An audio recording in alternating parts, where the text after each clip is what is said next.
Bonjour, c'est Marie, bienvenue chez Les Psys se questionnent. Nous continuons dans notre questionnement de quand est-ce qu'il faut décider de rompre avec notre partenaire de vie. Aujourd'hui, ma vidéo elle est dédiée aux couples qui ont des enfants. Avant de commencer, n'oubliez pas de vous abonner à notre chaîne.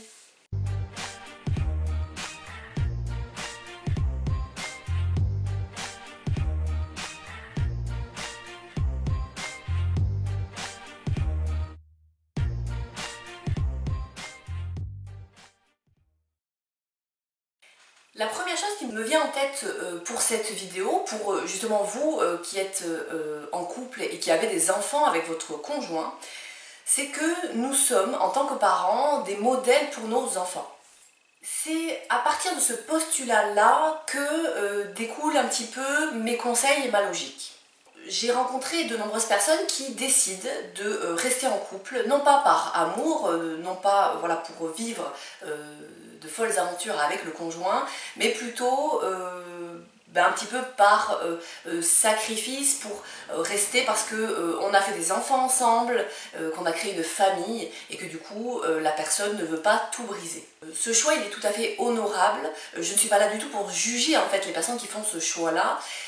Juste, je voudrais ouvrir le débat et ouvrir en fait le questionnement qu'il y a derrière ça.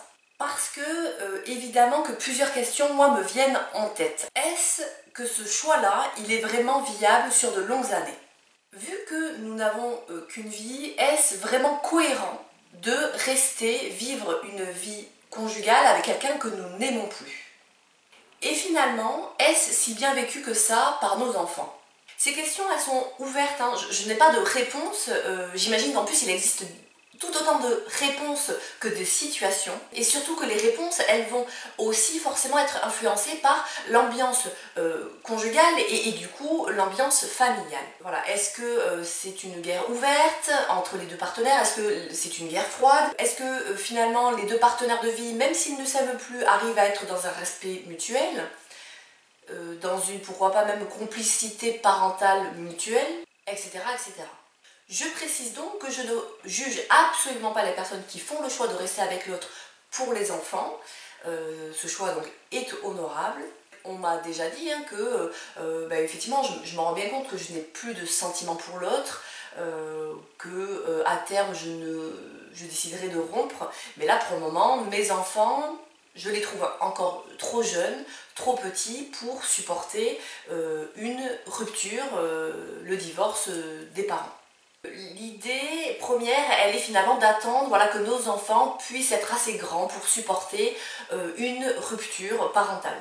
Mais finalement, est-ce qu'il y a vraiment un âge idéal pour bien vivre le divorce de nos parents? Je ne sais pas trop. Est-ce qu'il y a un âge où c'est plus facile qu'un autre? De mon expérience professionnelle, j'aurais envie de dire que c'est pas forcément l'âge des enfants qui compte, c'est plutôt la manière dont se passe la séparation qui est importante. Ce qui compte donc le plus à mes yeux, ça va être de tout mettre en place pour préserver votre couple parental. Voilà. Même si vous êtes d'accord avec votre conjoint que votre couple amoureux arrive à sa fin, que ça y est, vous ne vous aimez plus, votre couple parental, lui, il va perdurer au fil des années, toute votre vie d'ailleurs. Quand on fait des enfants, on est liés à vie ensemble. Et le conseil que je donne à tous les gens qui ont des enfants, c'est de faire leur choix en fonction de leur couple parental. Voilà. Tout mettre en place pour préserver ce fameux couple parental. Préserver une paix familiale. Une chose est sûre, c'est que nos enfants nous regardent, nos enfants nous prennent comme modèle et le couple que nous formons est leur premier exemple de couple pour eux. Donc finalement, nous avons tous intérêt à vivre heureux et amoureux avec notre partenaire pour justement leur montrer le bon exemple, leur montrer le potentiel que la vie a à leur offrir et pour leur donner envie de grandir, de devenir un jour aussi adulte et pourquoi pas de tomber aussi amoureux. Donc finalement, pour nous-mêmes, nous devons de vivre une vie amoureuse épanouie, mais nous le devons aussi pour nos enfants.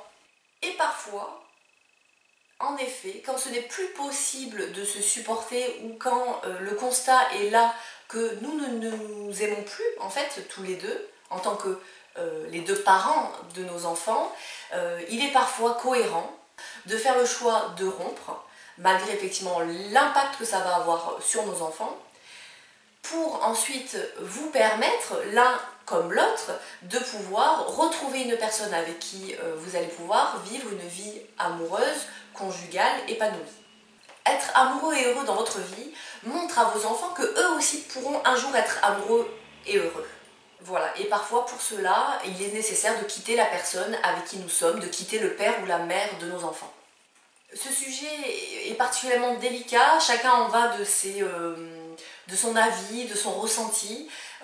Voilà, j'insiste bien, il n'y a pas de jugement dans cette vidéo. J'essaye juste plutôt d'ouvrir en fait le champ des possibles et de vous faire réfléchir que finalement il y a des avantages et des inconvénients dans toutes les décisions que vous allez pouvoir prendre par rapport à vos enfants. Il n'y a pas une décision idéale, par contre il y a du sens à vouloir rester pour préserver la famille et du sens à vouloir partir pour être heureux dans votre vie amoureuse. Je vous laisse réfléchir à tout ça. N'hésitez pas même à partager votre histoire, à laisser des commentaires sur cette vidéo et je vous dis à très vite.